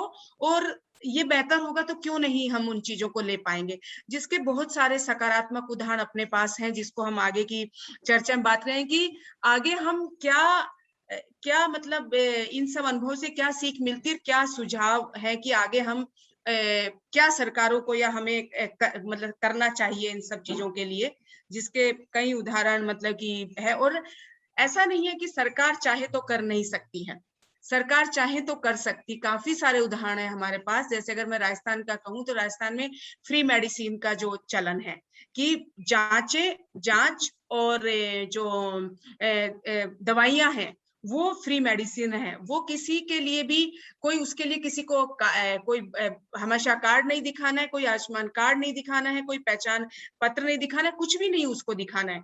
वो कोई, मैं भी जाऊंगी तो वही मेरे को जांच और दवाइयां फ्री मिलेगी, कोई एक आदिवासी दूर के इलाके से जाएगा तो उसको भी वही मिलेगी। तो बिना किसी तरह के भेदभाव के कैसे वो मतलब कि एक्सक्लूसिव तरीके से वो सारी सुविधाएं मिल पा रही, तो उसका एक अच्छा जो उदाहरण है, ये वाला भी उदाहरण अपने आप में एक फ्री मेडिसिन और इस सब का। दूसरा एक जो उदाहरण भी है कि सरकार चाहे तो बहुत कुछ कर दे, स्वास्थ्य सुविधाओं का है कि प्रसव का, जब उसको प्रेगनेंट डिलीवरी को संस्थागत करवाया तो उससे जो महिलाएं पहुंची है और वहाँ की सुविधाएं बेहतर हुई तो महिलाओं ने उस सुविधाओं को अपनाया। और अधिकतर काफी बड़ा आंकड़ा है हमारे पास जो सरकारी इंस्टीट्यूशनल डिलीवरी होती है, जो और दूर दूर तक गांव में भी वो डिलीवरियां हैं। तो ऐसे ही उदाहरण है। तो बाकी आप साथियों से भी मैं कहना चाहूंगी कि क्या हम और बेहतर कर सकते हैं, या हमें क्या लगता है कि ये होना चाहिए तो ये लोगों के हित में होगा, या ऐसी चीजें होगी। वैसे कुछ कुछ बातें आप सबने अलग से आइए, जो हमीदा ने अपनी बातों में रखा था या अवधेश ने भी अपनी बातों में रखा था, तो और क्या हो सकता है, आपने भी अभी अपनी बातों में रखा कि कैसा व्यवहार, कैसे तरीके, ये सब चीजें हो लक्ष्मी। तो और साथी भी इसमें जोड़ना चाहें तो बताएं कि क्या हम और बेहतर कर सकते हैं। तो जैसे इसमें स्वास्थ्य की बात हो रही है कि हम उसको कैसे बेहतर कर सकते हैं, तो जैसे जो सरकारी हॉस्पिटल के जो डॉक्टर हैं जो अपने बंगले के ऊपर में बैठ के अलग से क्लिनिक चलाते हैं, तो ज्यादातर सरकार इन पर रोक लगाए तो ज्यादा बेहतर होगा। तभी डॉक्टर हैं जो पूरा समय अपना हॉस्पिटल में देंगे तो ठीक से वहां पर देख पाए, क्योंकि जो लोग मरीज जाते हैं तो वहां उनके साथ ठीक से बिहेव नहीं करते। वही डॉक्टर जो है जो अपने क्लिनिक में अपने रूम पे बुलाते हैं और वहां पे लोगों के साथ ठीक से दवाइयां देते हैं, उनका इलाज करते हैं, क्योंकि उनका एक कमीशन भी बना होता है जो मेडिकल होते हैं उनसे। तो जो जिसका वो दवाइयां देते हैं वो उन्हीं के पास से जाता है। तो सरकार इन सब चीजों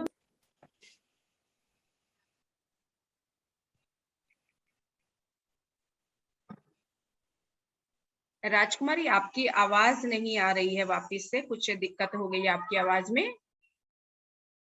आप सुन पा रही हैं हमें राजकुमारी?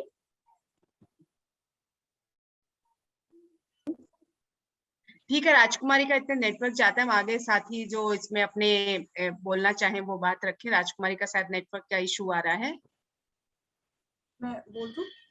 हाँ जी, मैं ये कहना चाहती हूँ जी कि पॉलिसी लेवल।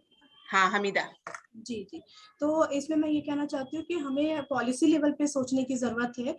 जो भी सबसे पहले जो बार बार हम योजनाओं के बारे में बात कर रहे हैं, स्कीम के बारे में बात कर रहे हैं, तो उसका जो प्रचार प्रसार की जो एक पूरा एक तरीका होना चाहिए, जो एक कैंपेन होना चाहिए जिससे हर लोगों को हर योजनाओं के बारे में पता चले ताकि वो उसका लाभ उठा पाए। एक तो मुझे ये लगता है, दूसरा ये लगता है कि मतलब जो प्रक्रिया है, जो प्रोसेस है वो आसान होना चाहिए, सरल तरीके से होना चाहिए ताकि हर इंसान उसका लाभ उठा पाए। और तीसरा ये कि जो जिस तरीके से कर्मचारी नहीं मिलते, आप जैसे आप जाएंगे कभी कभी पेशेंट बहुत है लेकिन उनको ट्रीट देने वाले बहुत ही कम हैं, तो वो उसकी उचित व्यवस्था होनी चाहिए। और जो व्यवहारिकता की बात आ रही थी कि जो जिस तरीके से सरकारी महकमे में लोग ट्रीट करते हैं, तो उनकी एक ट्रेनिंग होनी चाहिए। अब वो ट्रेनिंग को क्या नाम देंगे मुझे पता नहीं, लेकिन कैसे इंसान को ट्रीट किया जाता है इंसानियत तरीके से, तो मुझे लगता है वो करने की जरूरत है। जी अशरफ, आप कुछ बोल रहे थे? अशरफ, हाँ बस अशरफ अपनी बात रखेंगे क्योंकि अवधेश राजकुमारी अपनी बात रख चुके हैं। हाँ तो मैम, जैसे कि बोल रहे हैं कि जो सरकारी हॉस्पिटल उसका सिस्टम जो है उसको ठीक करना चाहिए। जैसे कि जो कि डॉक्टर की समय पर नहीं आता है तो समय पर आना चाहिए। जहाँ पर देख रहे हैं कि हॉस्पिटल, सरकारी हॉस्पिटल में डॉक्टर नहीं रहता है, जितना डॉक्टर की जरूरत है उतना नहीं रहता है, तो जितना जरूरत है डॉक्टर उतना रहे। और जो दवाई और जांच जो है कि कोई जांच होता है, कोई नहीं होता है, तो सब तरह का जो जांच है, जांच होना चाहिए, जो सिस्टम है रहना चाहिए। जैसे बेड नहीं रहता है और जो साफ सफाई ठीक से नहीं रहता है, वो भी हॉस्पिटल में साफ सफाई और बेड जो है कि ठीक से मतलब रहे, जितना जरूरत है उतना रहे। जो इस तरह को जो है कि सिस्टम अगर ठीक रहे, और जो है कि हम लोगों को जो है कि आवाज उठाना है, लोगों को आवाज उठाना है कि जरूरत ज्यादा है। सही बात है अशरफ। और साथियों, क्योंकि हम समय का भी थोड़ा ध्यान रखते रहे, अगर किसी का बहुत कोई महत्वपूर्ण मुद्दा इन सब बातों के अलावा आ गया है तो मेरा एक पॉइंट है।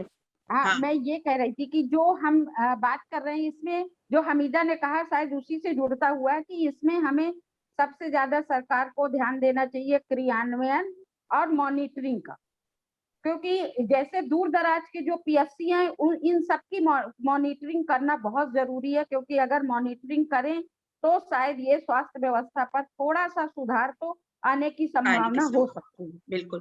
तो थैंक यू अवधेश। और मैं एक चीज बस और हमीदा, क्योंकि हम सभी साथी लोग अभी बोलना चाह रहे हैं और समय का क्योंकि एक सीमा है, हम ऑलरेडी 15 मिनट हो गए, तो मैं भी कुछ अपने जो उदाहरण है इस तरह के साथियों की, जैसा कि चाहे तो क्या नहीं कर सकते, 2-3 राज्यों ने जो काफी प्रयास करके अपनी स्वास्थ्य सुविधाओं को बेहतर किया है।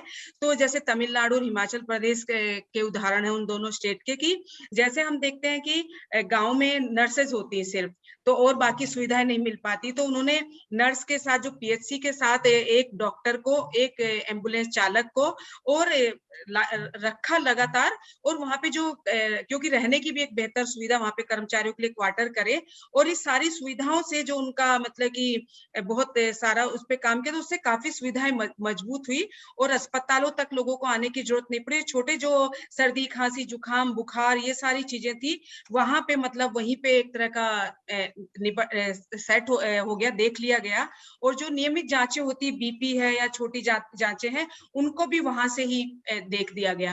तो इससे लोगों को भी चक्कर नहीं काटना पड़ा, और जो जिला अस्पताल है उन जिला अस्पतालों में भी भारी भरकम भीड़ नहीं हुई। तो ऐसे उदाहरणों से भी हम सीख सकते हैं। राजस्थान का उदाहरण मैंने आपको बताया कि वो भी एक उदाहरण है जिससे हम फ्री मेडिसिन और फ्री जांचों के उदाहरण से हम सीख सकते हैं।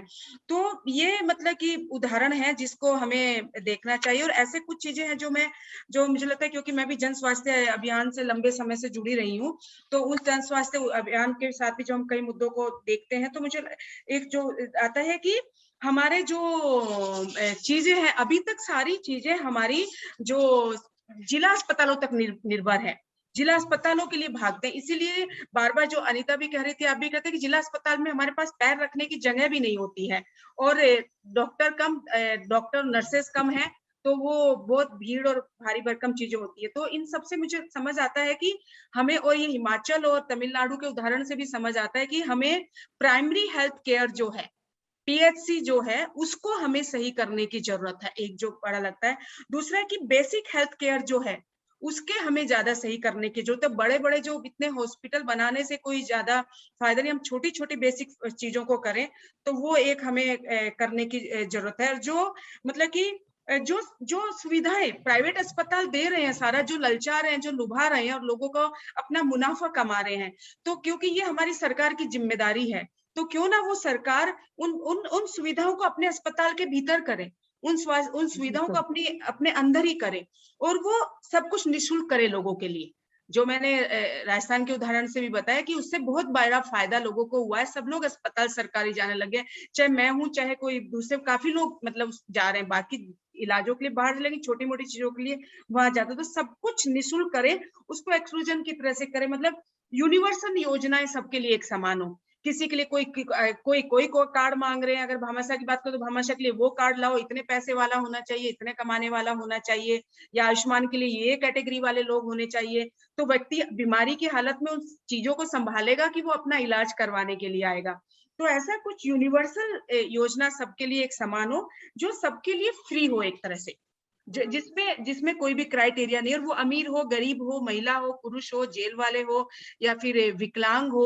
क्योंकि एक बड़ा मुद्दा विकलांग का भी आता है, क्योंकि हमारी सारे सिस्टम में स्वास्थ्य सुविधाओं के टॉप टू बॉटम और बॉटम टू टॉप के सिस्टम में कहीं भी विकलांगों की अलग अलग तरह की विकलांगता को ध्यान में रख के कोई भी सरकारी सुविधाओं को नहीं बनाया गया है।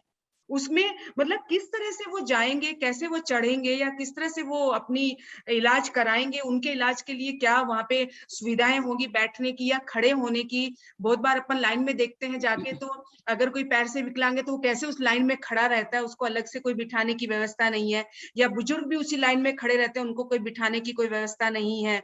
तो इस तरह की सारी जो विकलांगता का पूरा एक नजरिया है, उस नजरिए से भी हमारी सारी स्वास्थ्य सुविधाओं को देखना पड़ेगा, जो बिल्कुल भी कहीं पर भी नहीं है, गौण है।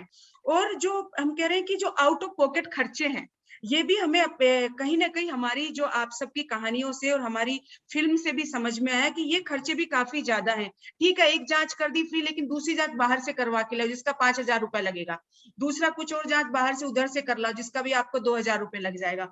तो ऐसे करके आउट ऑफ पॉकेट छोटे छोटे खर्चे करके जो आप सबने बताया लाखों के खर्चे हो जाते हैं। तो जो आउट ऑफ पॉकेट खर्चों को सरकार उसको कम करे, और जिससे इस गरीबों पर काफी प्रभाव पड़ता है और गरीबों के लिए मुश्किल हो जाता है उन सब चीजों को करने के लिए।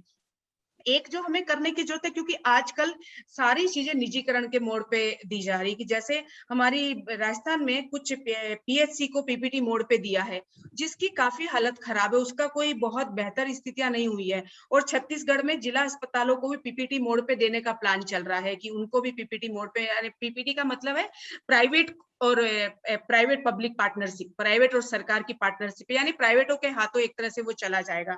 तो जो पीएचसी के मॉडल है हमारे यहाँ, वो कोई बहुत बेहतर सुविधाएं दे रहे हो ऐसा नहीं है, उनका भी काफी सारी अलग अलग तरह की दिक्कतें हमने हमारे उदाहरणों में देखी है। वहां भी कोई अच्छी तरह से सुविधाएं नहीं, वहां भी लोगों को काफी सारी परेशानियों का सामना करना पड़ रहा है। तो ये भी एक सुझाव है कि सरकार स्वास्थ्य सुविधाओं का जो निजीकरण कर रही है, पीपीटी मॉडल पे ला रही है, उस पे न लाए, उस सुविधाओं को अपने ही हाथ में अपने पास ही रखे। और जो आप हमीदा आपने भी कहा है, लक्ष्मी ने कहा और अवधेश ने भी कहा है, बाकी साथियों की बातों में से भी निकला है कि कोई भी मॉनिटरिंग सिस्टम नहीं है ना, न मॉनिटरिंग सिस्टम सरकारी ढांचे में है और न ही प्राइवेट सेक्टर में है। प्राइवेट सेक्टर में कोई कंट्रोल नहीं है, कोई होता है किसी जांच के लिए 1000 रुपए ले रहा है, कोई किसी जांच के लिए 10,000 भी ले रहा है, और कोई किसी जांच के लिए 5,000 भी ले रहा है। तो जिस तरह का उसकी चमचम अस्पताल की, उसी तरह की वो जांचों के पैसा ले रहा है। तो प्राइवेट सेक्टर पर सरकार का कोई कंट्रोल नहीं है, वो मन इच्छा से रेट लगाते हैं, शोषण करते हैं। और अगर कोई भी व्यक्ति इस सब के खिलाफ कोई आवाज उठाए तो कोई उसके लिए प्लेटफॉर्म नहीं है, कोई सिस्टम नहीं है कि वो व्यक्ति अगर इन सब मनमानियों के खिलाफ कहीं जाके बोले तो वो कहाँ बोलेगा इन मनमानियों के खिलाफ। मजबूरी है उसको, क्योंकि अपने घर का व्यक्ति अगर बीमारी में मर रहा है, किसी दर्द से करा रहा है, तो पहले उसको ठीक करना वो होता है। तो कैसे सरकार मॉनिटरिंग करे, सरकारी की भी मॉनिटरिंग और प्राइवेट की भी मॉनिटरिंग, ये मॉनिटरिंग सिस्टम करे कि जो, जबकि ये कानून हमारे पास सरकार का 2010 में ये प्राइवेट सेक्टर के लिए रूल्स आ गया था कि प्राइवेट सेक्टर सारे सरकारी उसमें नियम के अनुसार और सरकारी चीजों से चले, लेकिन 2010 से लेकर के आज तक, जो आप भी कह रहे थे साथियों, की क्रियान्वयन की बहुत कमी है, उसका क्रियान्वयन ही नहीं हुआ है।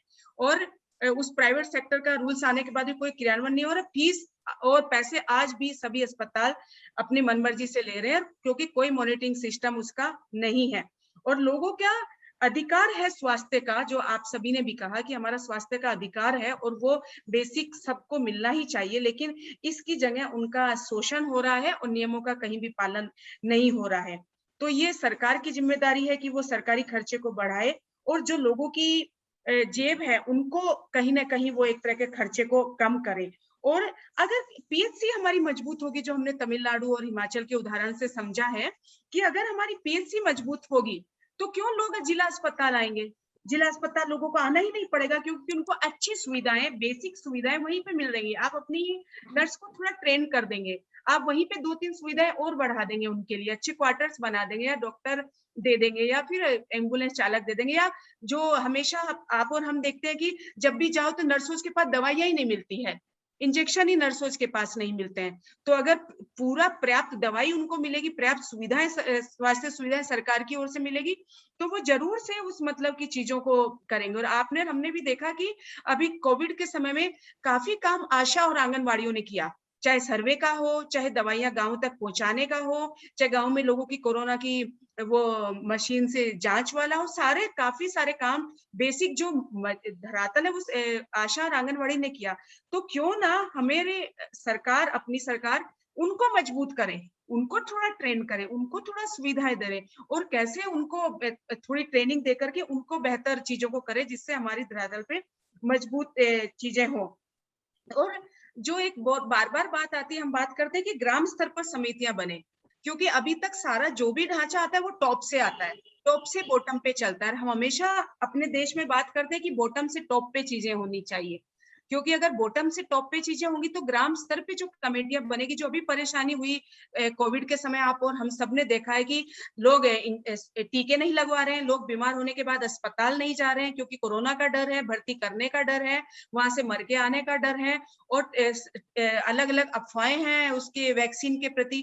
तो ये सब जो डर थे, अगर हमारे पास हमारे पास ग्राम सेवा समितियां, स्वास्थ्य समितियां होती, ग्राम स्वास्थ्य समितियां, या हमारी नर्सेज और आशाएं, हमारी ये जो आंगनवाड़ी ट्रेंड होती, तो शायद ये दिक्कत नहीं आती, क्योंकि ये लोगों को समझा पाते, ये पूरी जानकारियों के साथ सब लोगों को कह पाते कि नहीं, इसके क्या फायदे हैं और हमें ये क्यों लगवाना चाहिए।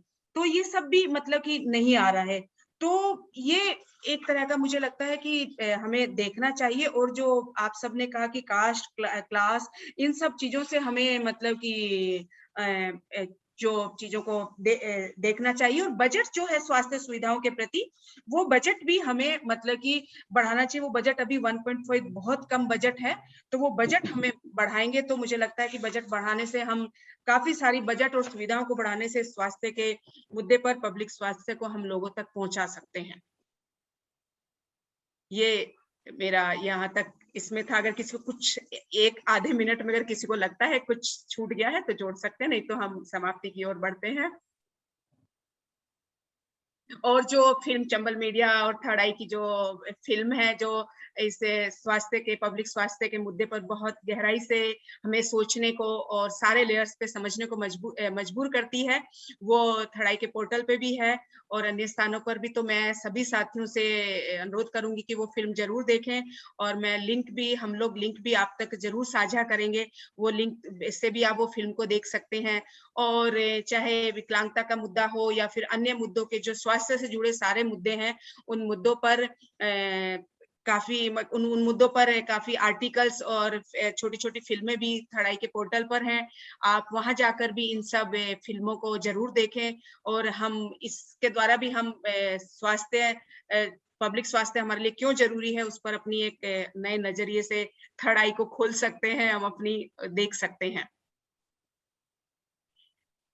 तो अगर किसी साथी की लास्ट में बात नहीं, तो मैं आप जो अलग अलग क्षेत्रों से सभी साथी लोग आए हैं और काफी गहन चर्चा हुई है इसके ऊपर, तो मैं आप सभी साथियों की बहुत शुक्रगुजार हूं कि इस जन स्वास्थ्य के मुद्दे पर, जो अभी का सबसे ज्वलंत मुद्दा है पब्लिक हेल्थ, उस पे हम सभी ने चर्चा करी और आप सबने अपने लंबे गहराई के अनुभव को इन सब में साझा किया और हम सबकी एक सामूहिक समझ, साझी समझ इस सब मुद्दे पर बन पाई है। तो मैं आप सभी साथियों का बहुत बहुत धन्यवाद।